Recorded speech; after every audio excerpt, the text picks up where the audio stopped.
This video is all about, as the name suggests, the curly girl method. There is so much information on the internet about the curly girl method. Some of it is very conflicting, some of it's very confusing. So the aim in this video is to break it down simply, explain to you what the curly girl method is and how you can start it in an easy to understand way, and maybe bust a few myths about the curly girl method along the way. So the fact that you're here shows that you most likely have heard of the curly girl method, but maybe you're feeling a bit confused or overwhelmed, unsure how to get started. So the curly girl method is a method of caring for curly hair, as you would guess from the title. Also for wavy hair, and possibly if your hair is just that kind of not quite wavy, not quite straight, frizzy hair, possibly is actually wavy or curly underneath and you just haven't figured it out yet. So the curly girl method might just be for you. At its bottom line, it's about avoiding certain techniques and avoiding certain ingredients. So the techniques you would want to avoid would be heat styling, especially straightening, hot tools, using the high heat on a hairdryer and blowing out your hair that way. Obviously chemical straightening treatments as well would be out. Also not curly girl friendly, you might hear that term a lot, curly girl friendly, curly girl approved. Also not curly girl friendly would be dry brushing. In fact, technically using a brush is not curly girl friendly at all. Some curly girls choose to use a brush at certain points in their routine, possibly when their hair is full of conditioner, they smooth it through with a brush. But dry brushing definitely isn't curly girl friendly because it's going to break your hair and tug at it. Also not curly girl friendly is using a regular towel, like a terry towel. You want to pick a microfiber towel or even just a t-shirt. The best hair towel is a big old man's t-shirt. Really makes a difference. Just that one change would make a big difference. You also want to stay away from certain ingredients. So these are things like sulfates, silicones, drying alcohols, wax, and a few other things like mineral oil, petroleum, and paraffin liquidium, which is actually another name for mineral oil. So these things are all bad for your curly hair. But why? Well, sulfates are a harsh cleansing agent. You'll find sulfates in probably all the things you have in your home that clean. So they'll be in your washing up liquid, they'll be in your shampoos if you're not yet a curly girl method follower, they'll be in your hand soap, and there'll be sulfates in your body wash, most likely. And the reason they're there is because they are really good at cleaning, but they are really harsh, they strip, they clean almost too thoroughly and too well. And because curly hair is delicate and it's also really in need of a lot of care and moisture, using something so harsh and stripping, it dries out your hair and sucks the moisture out. So it can leave your hair feeling really dry and straw-like and just generally not well nourished. The next big thing that you want to avoid is silicone. So silicone is basically a form of plastic, and the reason that it is used in lots of different cosmetics, there's probably silicone in your makeup and your skincare and stuff like that as well, is because it kind of smooths over. So it does the job of smoothing over your hair, making it look shiny and healthy, but actually it's not dealing with what's making your hair dry or what's making your hair not look great. It's just covering over it and kind of faking it because it's sitting in a barrier, a film over your hair, stopping the moisture from getting in. So using drying stripping sulfates and then slathering on silicones is just stopping your hair from ever being able to be moisturized. Another thing you want to avoid on the curly girl method is drying alcohols.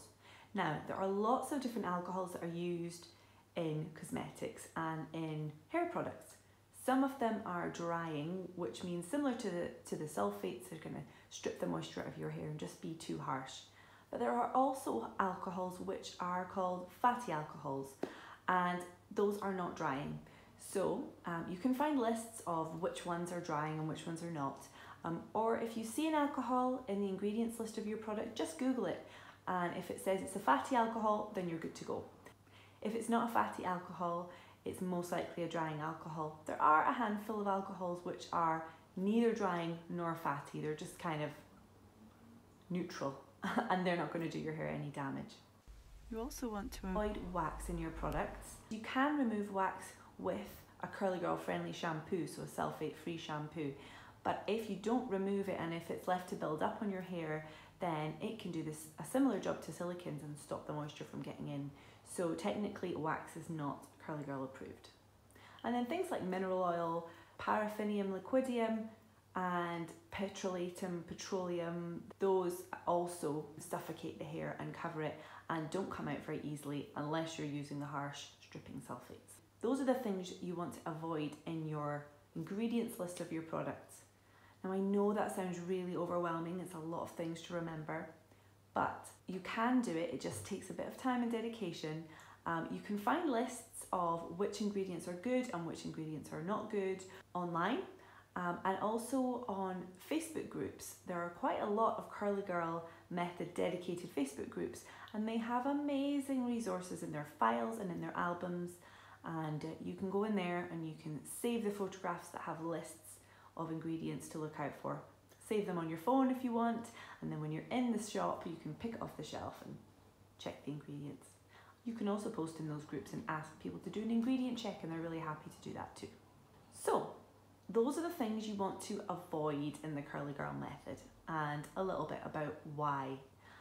As far as good techniques go, there's a whole world of different Curly Girl method techniques out there. Usually they've got really weird names. Have you heard of plopping? Dry plopping, wet plopping, oh my goodness.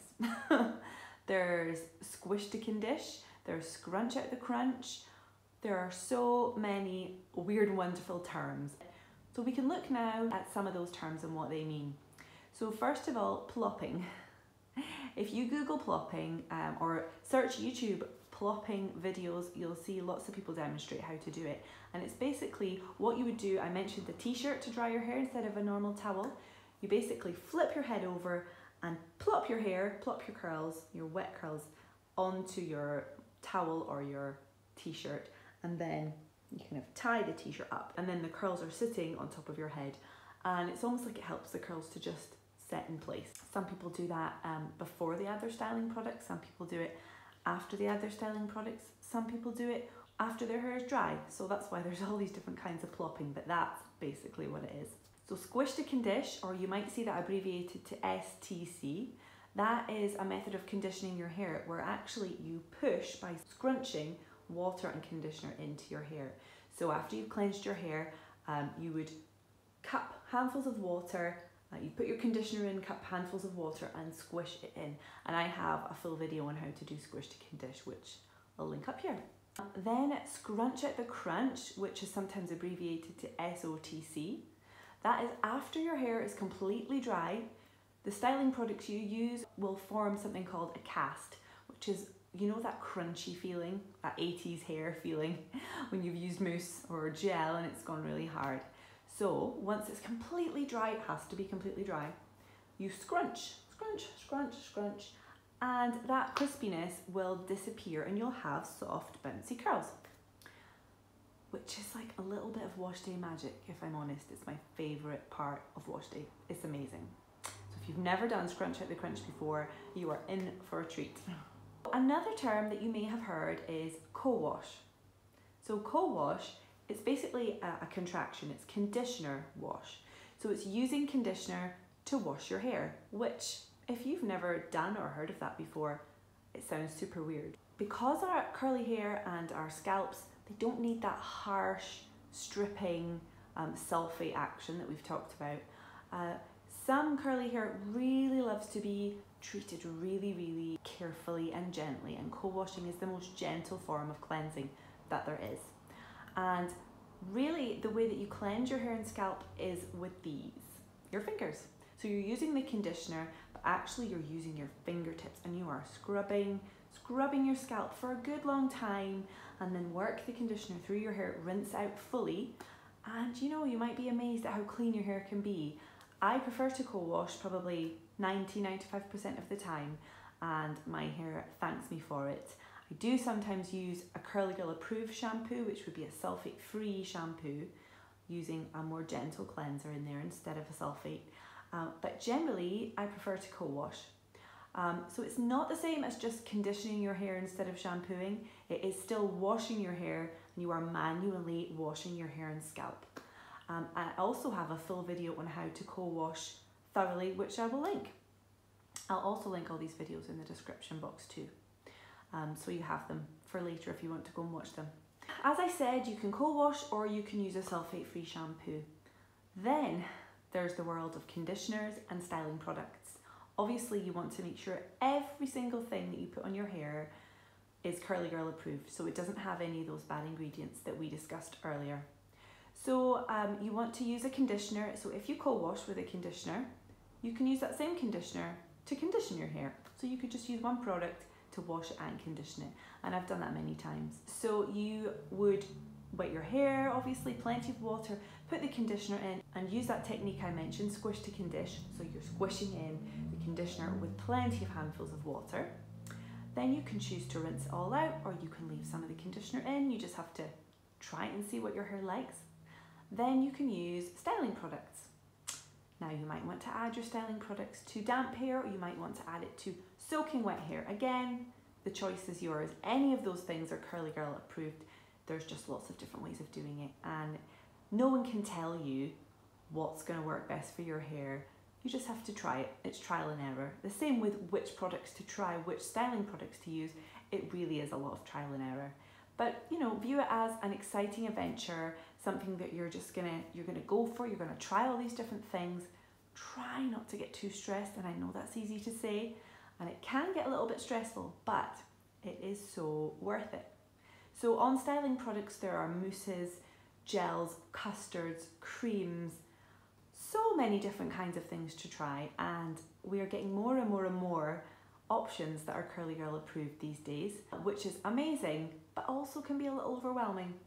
So don't be tempted to go and buy every single product that you see, and don't be tempted to go and buy every product that your favourite Curly Girl on Instagram or YouTube or Facebook uses. In fact, for the first 18 months of my Curly Girl journey, I used pretty much the same 2 styling products, and I had great results. So keeping it simple is a really good way to start. If you overcomplicate it, it's really hard to figure out what's working and what's not. If you want to make a change, just change one thing at a time, either a technique or a product, and then you'll be able to pinpoint what's working and what's not working. So that is a lot of information to take in, I know.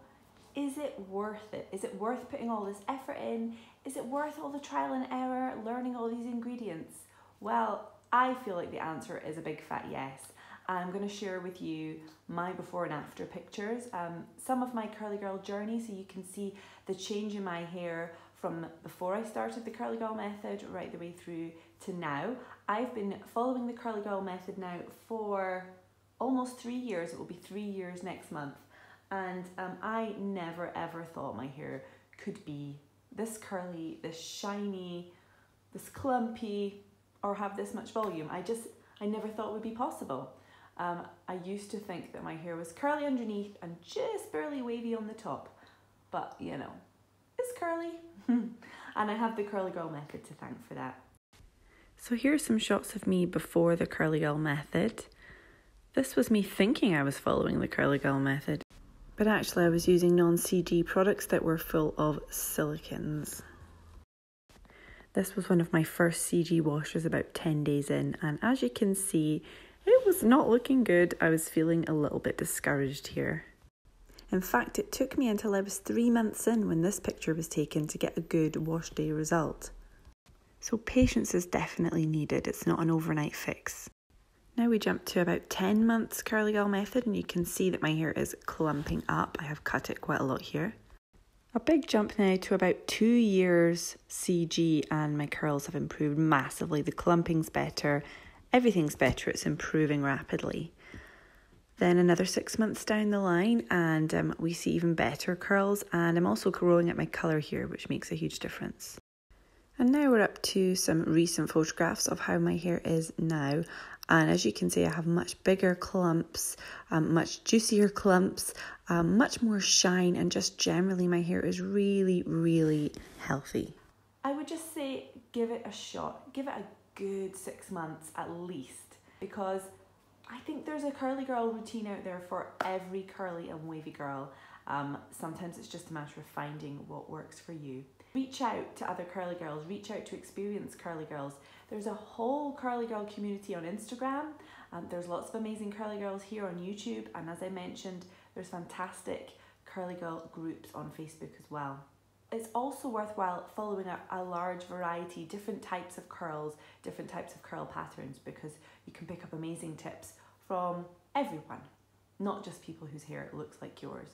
So definitely do that, reach out to them, and most of the curly girls on YouTube, Instagram, Facebook are more than happy to share their experience and try and help you out. My message box is always open, especially on Instagram. I'm on Instagram almost every day, so if you have a question, go and follow me over there at Marisa's Curls, and you can DM me or comment on any of my posts. To get started, what do you need to do? Find yourself a cleanser, so that's either a CoWash or a sulfate-free shampoo. Find yourself a conditioner. Find yourself 1 or 2 stylers maximum. Get yourself a t-shirt to use instead of a towel, and just have fun. All the other stuff that you will hear people do and talk about is additional and optional. You can use a diffuser if you want to, either cold or medium heat. If you have a wash day that you would consider a fail, maybe try and look at it from a different point of view. Think, what have I learned from that I know I'll do differently next time? And then you can take positives even from the days when your hair doesn't quite come out the way you want it to. Take lots of photographs, take photos now, and take photos at every stage of your journey, because some days you'll be feeling discouraged, and actually if you look back, you'll be amazed at how far your hair has actually come. So I hope that has been helpful. If you have any questions, anything I haven't covered, please ask them in the comments and I will reply to every single comment that is left. Bye. Today, not